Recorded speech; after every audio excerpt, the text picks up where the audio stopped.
고려 무신정권기의 그 인물로서 상국유사를 지은 이련선사보다도 한 7, 80년 앞선 시기에 이제 이 제문을 작성을 했습니다. 이 제문의 이제 내용이라고 하는 것을 통해서 이제 우리가 알 수 있는 것은 그 당시에는 소정방 장군이 신라에서 이제 전몰했다는 사실이 널리 유포되어 있었고 그렇게 모두 인지했다는 사실을 이제 확인시켜 주고 있는 것입니다. 소정방이 신라에서 피살됐다는 증거들은 여러 곳에서 발견되고 있다. 세월이 지나 사람들은 개콘으로 떠도는 그의 영혼을 위로하기 위해 저 멀리 서쪽 중국 땅이 바라보이는 이곳에 사당을 세운 것이다. 사체 유기 장소가 바로 올 봄까지 문경 지역에 남아 있었다. 소정방의 개콘을 달래주기 위한 사당터가 이 땅에 존재하고 있었다. 이런 명확한 피살 흔적들로 보아서 이 삼국유사에 담겨있는 그 기록은 신빙성이 있다는 그런 생각이 듭니다. 그런데 이 당의 역사서인 구당서에는 이 소정방 죽음에 대한 내용이 전혀 다르게 기록이 되어 있습니다. 이 소정방의 죽음에 관련된 구절을 살펴보도록 하겠습니다. 건봉 2년 667년 나이 76세에 졸했다. 죽었다. 이 당 역사서에 졸이라고 기록을 한 것은 소정방이 중국에서 병 등의 자연사로 죽은 것이지 신라인들에게 피살된 것은 아니라는 그런 의미인 것입니다. 그렇다면은 앞서 밝힌 삼국유사의 기록과는 전혀 상반된 그런 기록이 되는 것입니다. 어떻게 된 걸까요? 그런데 당 역사서의 기록에서 우린 몇 가지의 의문점을 발견하게 됩니다. 황제가 말하기를 소정방은 나라에 공이 있으므로 포증하는 것이 마땅한데도 그대들이 말하지 않는 것은 어째서인가?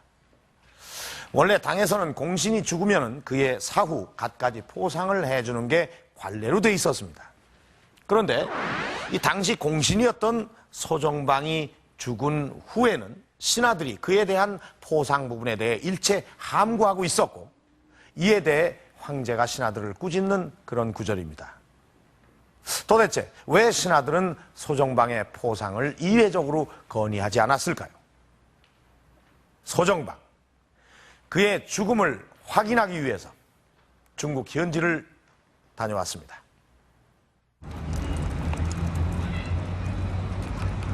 당나라의 수도였던 장안. 중국 역사상 가장 강대한 통일국가를 이루었던 당제국의 자취들이 곳곳에 남아있다. 당의 천하통일의 꿈은 바로 이곳 장안에서 출발했다. 당태종. 그는 전통적으로 중국을 위협하던 북방의 유목민 돌고를 제압하고 서쪽으로는 페르시아에 이르는 광대한 지역까지 정복전쟁을 펼친다. 그에게 남은 건 고구려뿐이었다. 소정방은 바로 이 고구려전부터 두각을 나타내기 시작한 장수다. 당나라의 대고구려 정책이 이제 그 교란 작전으로 들어갑니다. 소규모의 군대를 파견해가지고 이제 수상으로 육상으로 해가지고 고구려인들이 정신을 못 차리게 그렇게 이제 하는 그런 이제 작전으로 들어가요. 이제 그럴 때 바로 이제 영주 도독을 했던 정명진을 따라서 이제 중랑장의 자격으로서 그 전투에 참가했습니다. 그러다가 다시 돌아와서 이제 장군으로 이제 발탁되는데, 그럼 그때부터 이 사람이 정식으로 이제 당나라에서 상당히 어떤 그 군의 그 장군으로 이제 발탁된 그 자체가 이 사람의 그 인생에서 상당히 중요한 그런 계기로 된 거죠. 이렇게. 장군으로 발탁되면서부터 소정방은 계속된 정복전쟁에서 큰 공적을 올리게 된다. 당의 대규모 영토 팽창 시기에 맞춰 소정방은 서돌궐을 정복하고 660년 돌궐의 반란을 진압하여 왕을 생포한다. 그리고 백제까지 정복하여 최고의 전공을 기록하게 된다. 이 업적으로 그는 좌효위 대장군이라는 관직과 함께 형국공에 봉해진다. 封王者在唐朝时候啊，开始是宗室封王，后来一度凡是宗室封王爵的，一律降为公。那么这个公啊，就是和地位是最高的了。 형국공이란 최고의 지위까지 올랐던 소정방. 그런 인물의 죽음에 대해 어떻게 기록돼 있을까?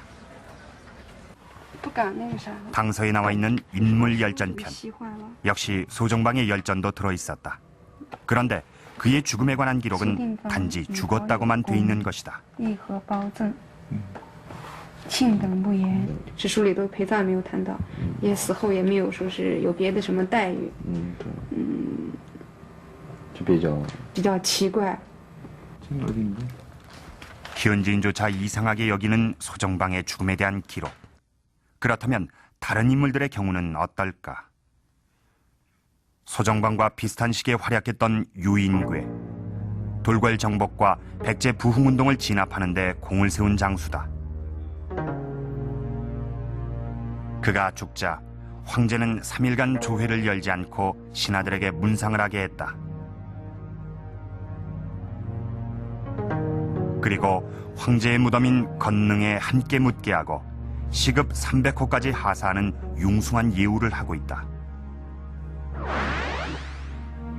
역시 당서의 열전에 나타나 있는 설인귀. 소정방과 같은 시기에 당태종을 따라 고구려 공격에서 공을 세운 장수다. 병졸. 소정방과 달리 설인귀는 병으로 죽었다는 사인이 구체적으로 기록돼 있다.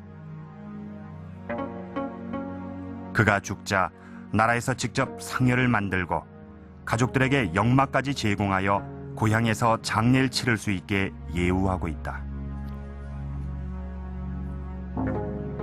왜 지위나 전공에서 소정방과 비슷한 이들에겐 장례 예우를 후하게 해주고 있을까? 당 고종의 능이 있는 건능.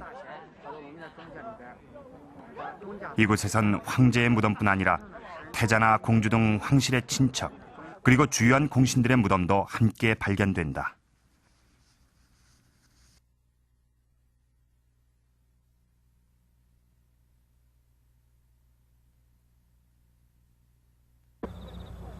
죽었을 때 후한 장례 예우를 받았던 유인괴의 무덤도 이곳에 배장돼 있다.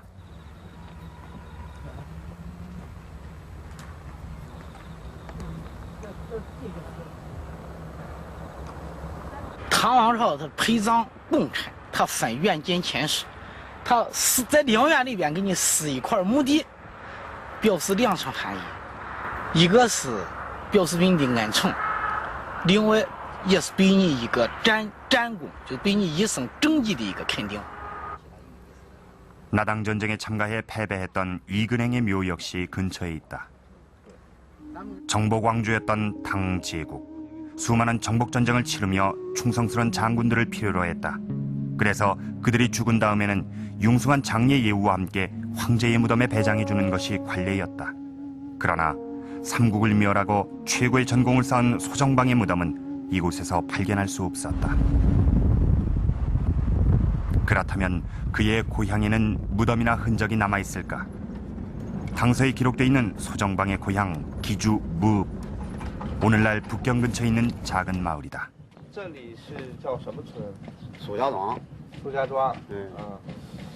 那个你们知道有叫这个苏定方？他说不知道。你要人家不知道，你可知道？墓地也不知道。 소정방은 이 작은 시골에서 배출한